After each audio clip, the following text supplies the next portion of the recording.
Hello guys, welcome back to our YouTube channel VBMQ study zone. So guys, हमने देखा कि geography या फिर पॉलिटिकल साइंस, बॉटनी, केमिस्ट्री, ये सब की असाइनमेंट्स आ चुकी थी। सो अब जूलॉजी की असाइनमेंट आ चुकी है PK रॉय मेमोरियल कॉलेज की तरफ से। जो भी students PK Roy memorial college के हैं और जिन्होंने जूलॉजी लिया है एज जनरिक पेपर में, अपना जो जनरिक का फॉर्म भरा गया उसमें जिन्होंने जूलॉजी को सब्जेक्ट एज अ सब्जेक्ट लिया है जनरिक पेपर 2 के लिए, उनका इंटरनल एग्जामिनेशन का असाइनमेंट आ चुका है जो आपको बनाकर सबमिट करना है। ठीक है, तो पहला आप देखोगे तो फर्स्ट सेमेस्टर में क्या क्या क्वेश्चंस है। Describe the pathogenicity and treatment of disease caused by entamoeba histolytica. Second is describe the structure and life cycle of Obelia. Also define metagenesis. Write a detailed account on flight adaptation in birds. Describe the characteristics and affinities of Prototheria. So guys, अगर कुछ पढ़ने में mistake हो तो मुझे माफ़ कर देना, बिकॉज मैं जूलॉजी की नहीं हूँ, मैं पहली बार ये सब सुन रही हूँ, प्रोटोथेरिया एंड हॉल, तो आप देख लेना।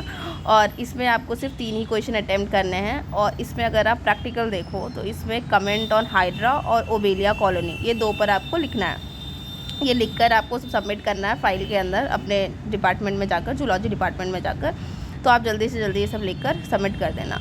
और फर्स्ट सेमेस्टर में सिर्फ पहले आंसर्स में, थ्योरी वाले में सिर्फ 4 में 3 ही आंसर करने हैं और प्रैक्टिकल में आपको दोनों लिखना है। ठीक है, सेकेंड सेमेस्टर में है डिस्क्राइब, इसमें भी 3 ही अटैम्प्ट करना है, 5 में 3। Describe structure and functions of plasma membrane, give a detail account on mitochondria, explain the ultra structure of chromosome, explain Mendel's law of inheritance with suitable example, describe the mechanism of transcription of prokaryotes। और इसमें आपको practical में analogous organs के बारे में करना है और आर्कियोप्टेरिक्स के बारे में करना है। तो ये हो गया आपका सेमेस्टर 2 का।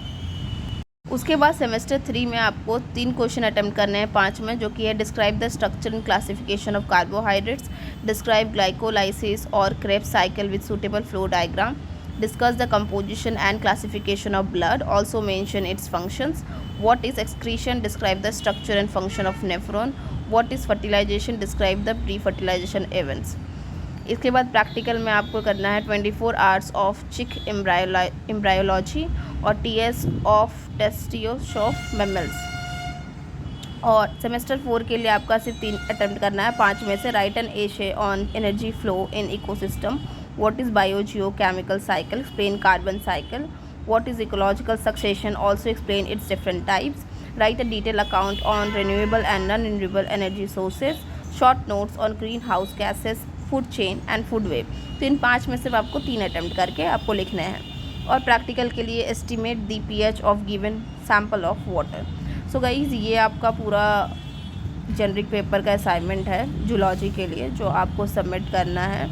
एंड अगर कुछ और इशू आता है तो कमेंट सेक्शन में मुझे ज़रूर बताएं। और बाकी तो सब समझ में आपको आ ही गया, तो जल्दी जल्दी लिखो, जितनी जल्दी हो सके सबमिट कर दो। क्योंकि अगर आप PG सेमेस्टर 2 से हो तो अभी तो आप जान रहे हो कि आप सभी का एग्ज़ाम होने वाला है, तो इस सब हेडेक को जल्दी जल्दी हटाओ और अपना एग्ज़ाम की प्रिपरेशन करो। सो आई होप आपको अच्छा लगा और वीडियो अगर अच्छा लगा तो please like the video, subscribe the channel and also press the bell icon so that you can get all the notifications. Thank you.